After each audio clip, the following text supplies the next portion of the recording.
Single dad rescues a little girl locked inside a burning car, but a millionaire in the crowd saw everything and did something that shocked everyone. Comment and rate my story from 0 to 10. Your opinion is very important, and subscribe to my channel to support my work. I'm counting on your help.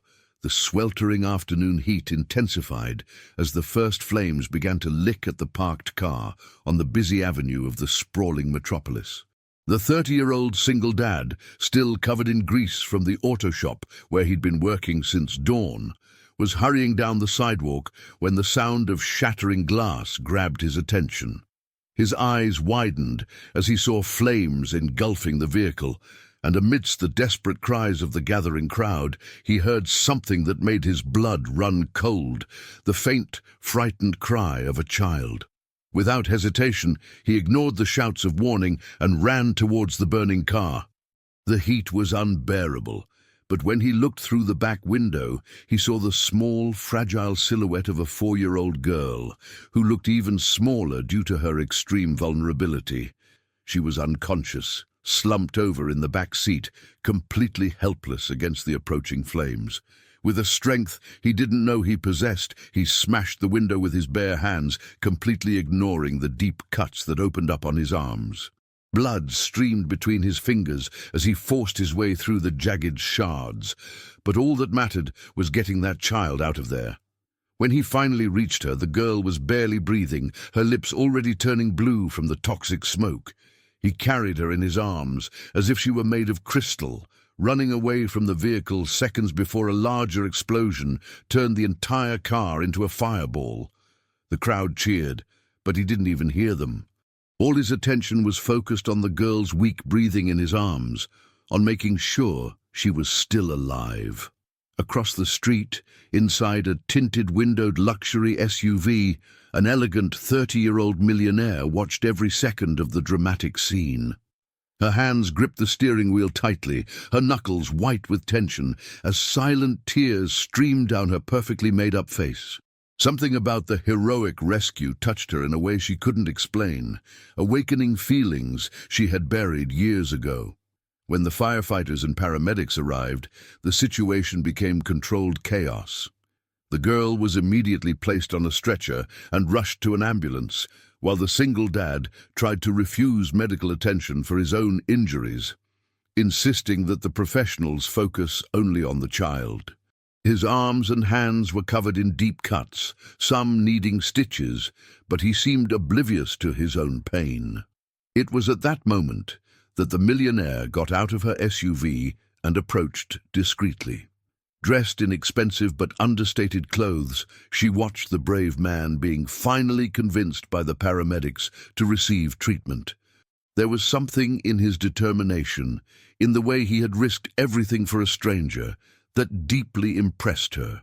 When he finally allowed them to tend to his wounds, she approached cautiously, introducing herself in a low voice and offering to pay all the child's medical expenses, as well as cover the costs of his treatment. The single dad looked at her suspiciously, his pride stung by the suggestion that he needed charity. "I don't need your pity," he said, his voice hoarse from the smoke. "I did what anyone would do. But when they learned at the hospital that the girl would need complex and expensive surgeries and that she had no known family or health insurance, reality hit hard." The single dad, who could barely pay his own bills working as a mechanic, realized he had no other choice. Reluctantly, he accepted the mysterious woman's help, but only as a loan that he promised to repay as soon as possible. During the first few weeks, she appeared at the hospital every day, always carrying colorful toys and children's books for the girl, who was fighting for her life in the intensive care unit. She always asked about the single dad's health, who worked during the day at the auto shop and spent his nights at the hospital, torn between caring for the rescued girl and his own 4-year-old son. It was during one of those late-night visits that an emotional connection began to form between them. Sitting in the hospital hallway, sharing bad coffee from the vending machine, she revealed that she had lost a daughter of the same age years ago in a terrible accident. Seeing that helpless girl had awakened a maternal need in her that she had been trying to suppress for so long. The single dad, in turn, told her that he had been raising his son alone since he was a baby, when the child's mother abandoned them without explanation. His life was a constant financial battle, balancing the demands of work with paternal responsibilities, but he never regretted choosing to stay with his son. As the days passed, the tension between them grew almost imperceptibly. An accidental touch, when she helped him change the bandages on his wounds, made both of them feel a strange electricity. The way he looked at her when she played with the children awakened feelings in her that she thought she would never experience again. But it was on a Monday morning that everything changed. The girl had spent the entire night in critical condition, and when she finally opened her eyes and managed to speak, her first words froze the blood of everyone present. In a weak but clear voice, she whispered that her own mother had locked her in the car on purpose during a violent argument with her boyfriend, and then fled, leaving her to die in the flames. The girl's revelation echoed through the hospital corridors like a nightmare come true. The millionaire felt her legs weaken as she heard those innocent words, laden with so much horror, and she had to lean against the wall to keep from fainting. The single dad, who had been by the child's bedside throughout her recovery, clenched his fists so tightly that his still healing wounds began to bleed again. "Mommy was very angry," the girl continued in a weak voice, her big frightened eyes fixed on the ceiling. "She said I was a problem, and that her boyfriend didn't want me around.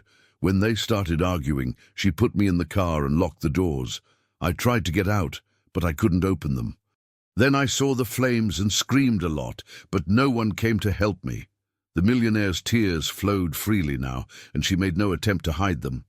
That story awakened in her a maternal fury that she didn't know she still possessed, a desperate need to protect that child from any future harm.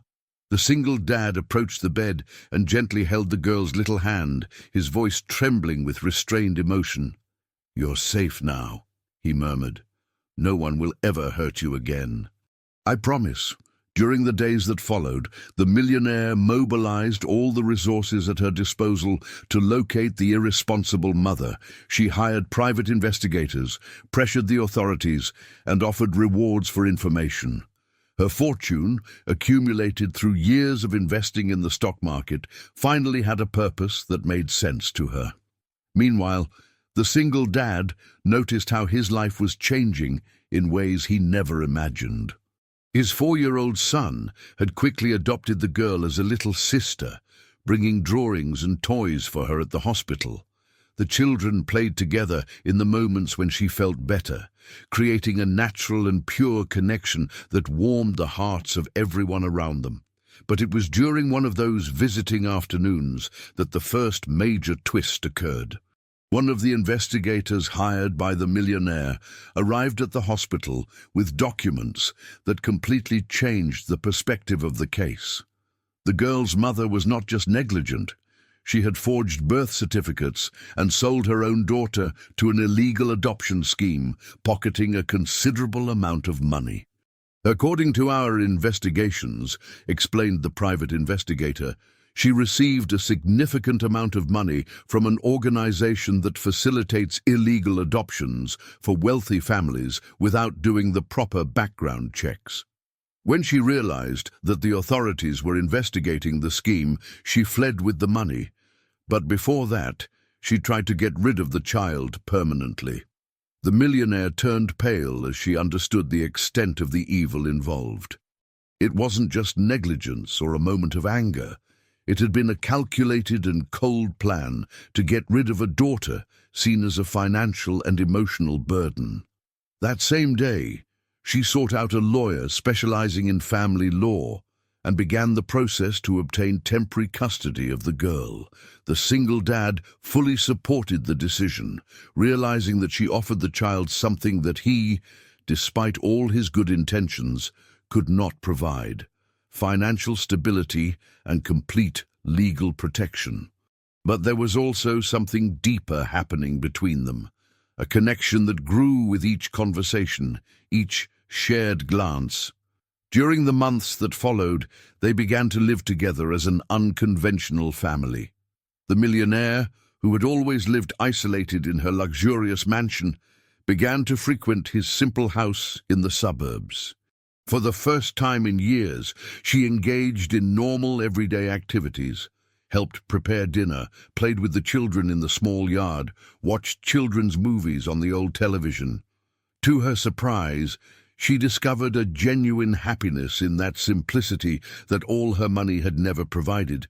There was something liberating in doing normal things, in being appreciated not for her wealth or status, but for the person she really was behind all that facade.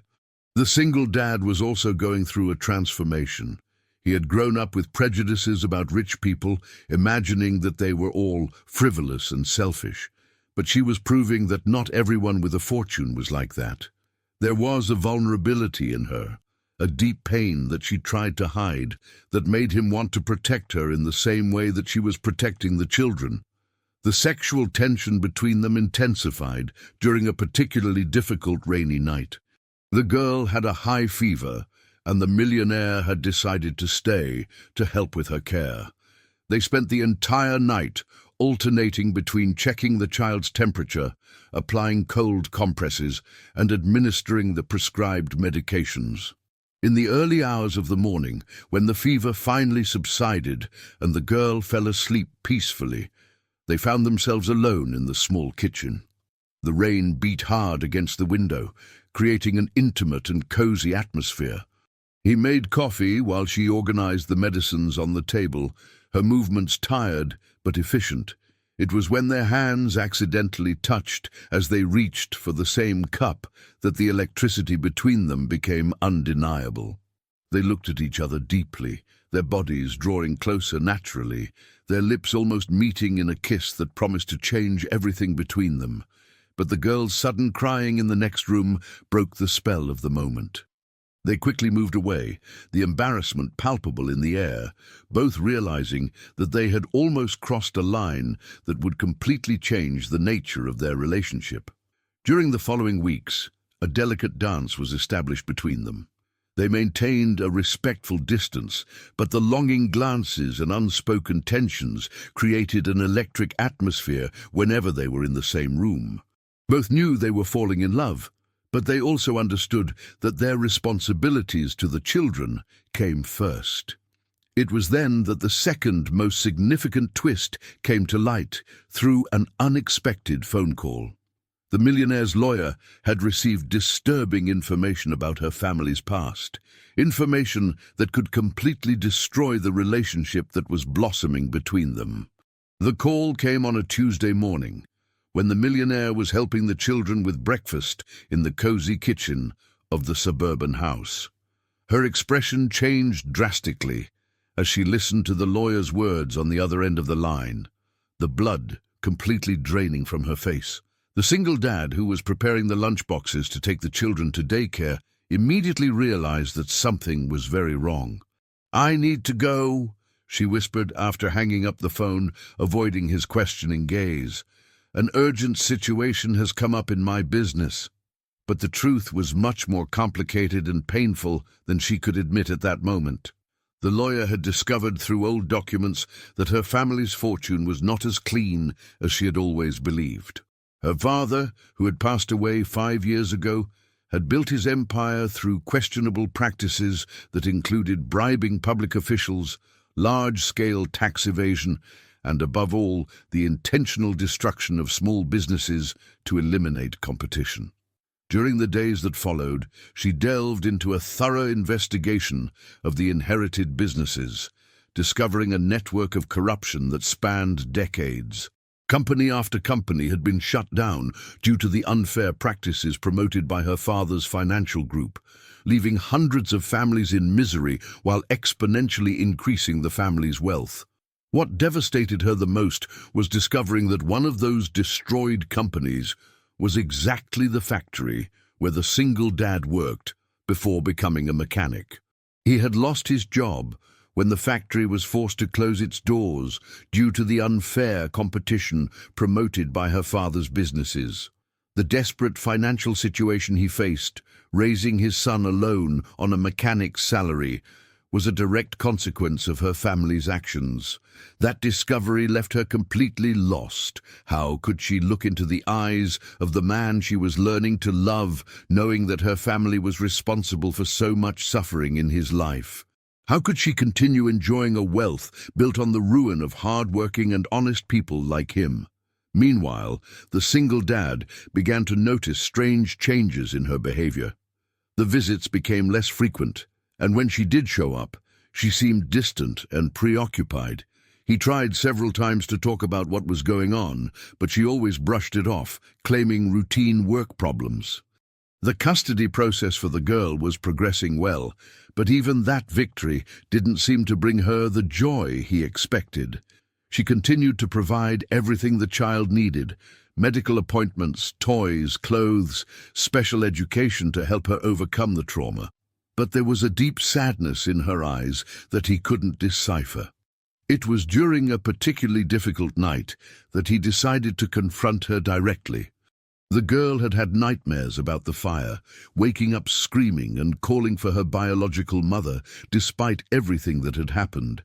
They spent hours calming her down, telling stories and singing lullabies until she fell asleep again.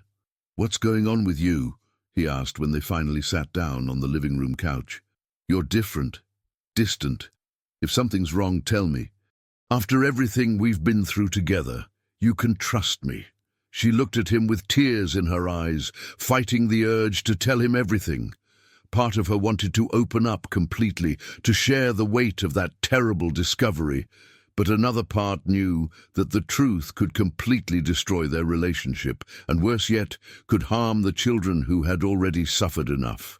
"It's just work problems," she lied, hating herself for not being able to be honest. "Complicated issues about my father's inheritance, nothing you should worry about." But he didn't believe the vague explanation. He knew people well enough to tell when someone was hiding something important. Suspicion began to grow in his heart, especially when he noticed that she began to avoid touching on the subject of her professional or family life. The situation became even more complicated when she made a radical decision.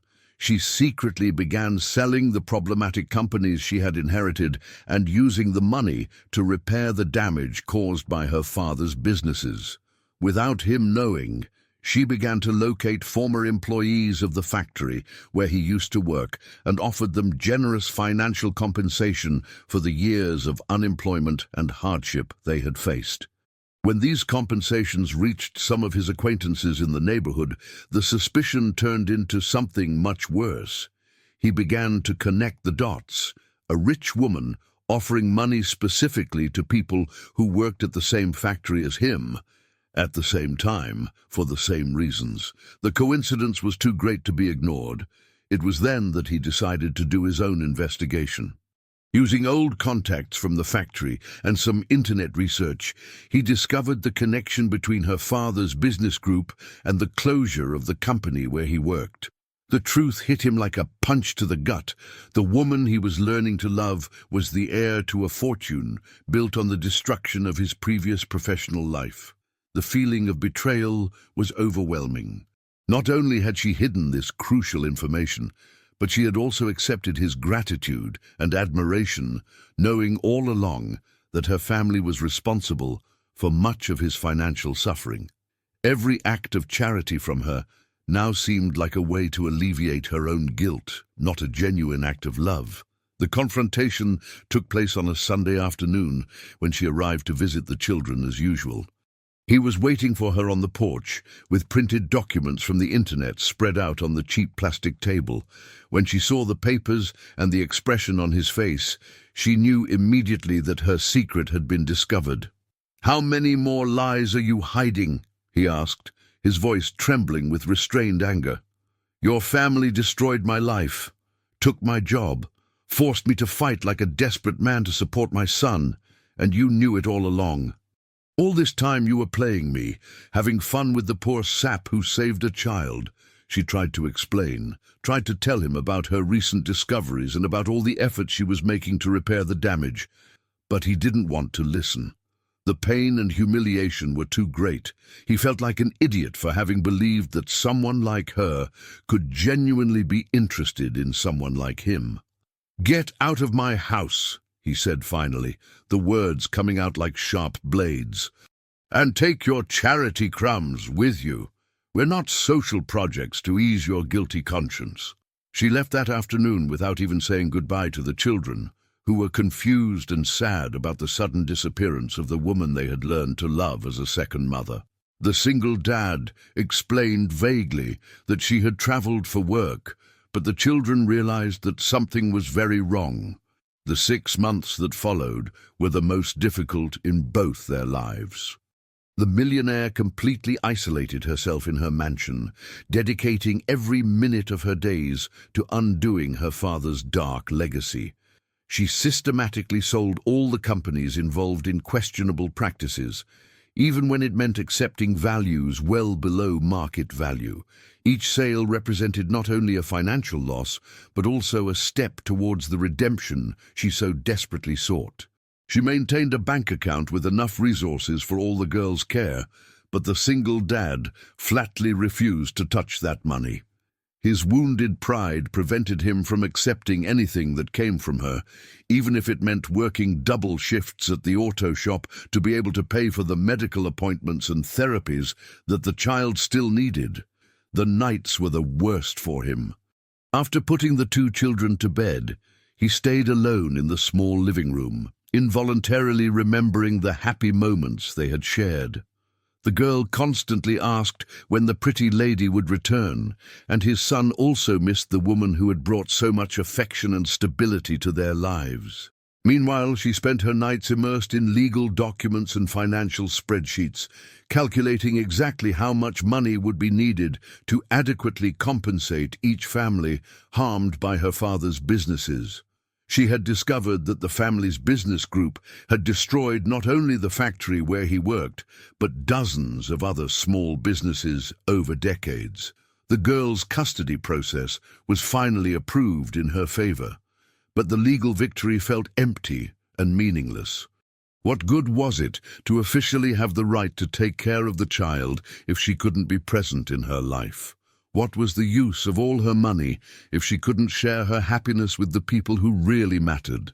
During this period of separation, both discovered important things about themselves. He realized that his anger, although justified, was harming not only himself but also the children who depended on him.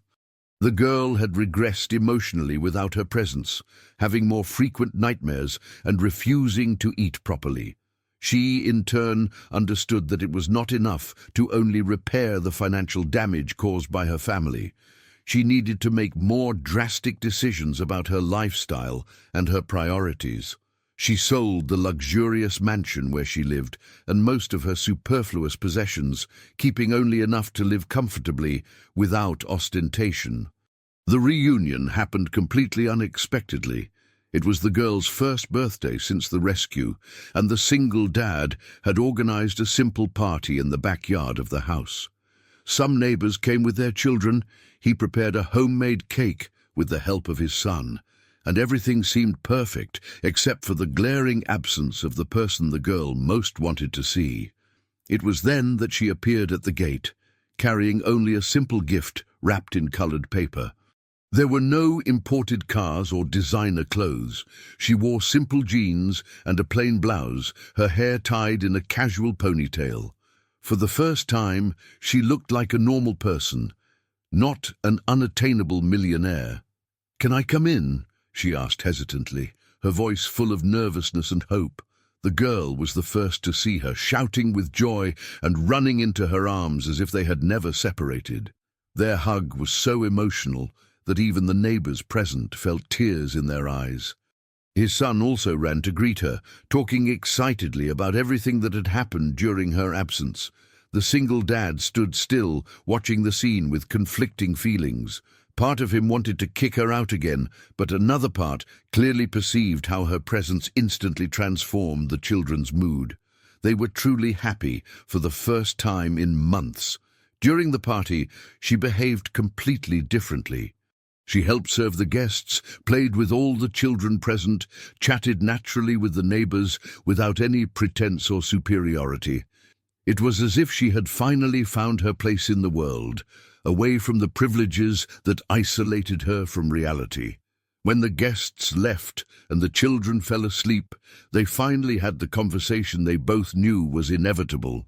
Sitting at the same plastic table where the confrontation had taken place months before, she began to tell him everything she had done during the period of separation. "I sold everything," she said simply. "All the problematic companies, the mansion, the cars, the jewelry. I used the money to compensate all the families harmed by my father's businesses, including all the former employees of the factory where you used to work. It wasn't just a check. I followed each case personally, apologized face to face, tried to repair not only the financial damage, but also the stolen dignity of each person." He listened to her in silence, realizing for the first time the depth of the transformation she had undergone. They weren't just empty words or superficial gestures to ease her conscience. She had literally sacrificed everything to try to correct the mistakes of the past. "I didn't do this to win you back," she continued, the tears flowing freely. "I did it because it was the right thing to do. Because I couldn't live knowing that my wealth was built on the suffering of good people like you. Because I realized that all the money in the world is worth nothing if you can't look yourself in the mirror with dignity." It was then that she revealed the last and most important decision she had made. With the remaining money from her sales, she'd bought a simple house a few blocks away and planned to open a support center for abandoned children and families in need. It wouldn't be a charity project run from a distance, but a hands-on job where she would get her hands dirty every day. Her transformation was so complete and genuine that he finally allowed his own defenses to fall. He realized that he had judged not only her, but also the person she had become through suffering and self-discovery. The woman in front of him was no longer the privileged millionaire he had known. She was someone who had consciously chosen love and justice above privilege and wealth. "I love you," he whispered finally, the words coming from his heart without filters or reservations. "Not because of what you did or didn't do, but because of who you chose to be. Forgive me for doubting your feelings, and for letting my wounded pride harm our family." Their kiss was different from anything they had experienced before. There was no more repressed sexual tension or hidden desires. It was the union of two souls who had found each other through suffering, redemption, and true love. 6 months later, they were married in an intimate ceremony held at the same hospital where they met. The only guests were the 2 children, some dear neighbors, and the doctors and nurses who had accompanied their entire journey from day one.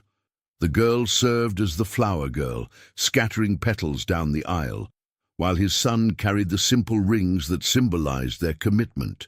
Today, they live in a cozy middle-class house where he maintains his auto shop that she helped expand with better equipment and a larger space.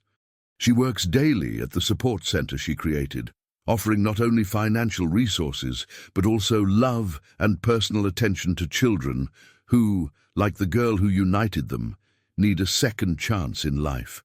The 2 children grew up as true siblings, and the girl never again showed signs of the trauma she lived through because she found in the love of this family what her biological mother never managed to offer: security, unconditional affection, and the certainty that she would always have a home to return to.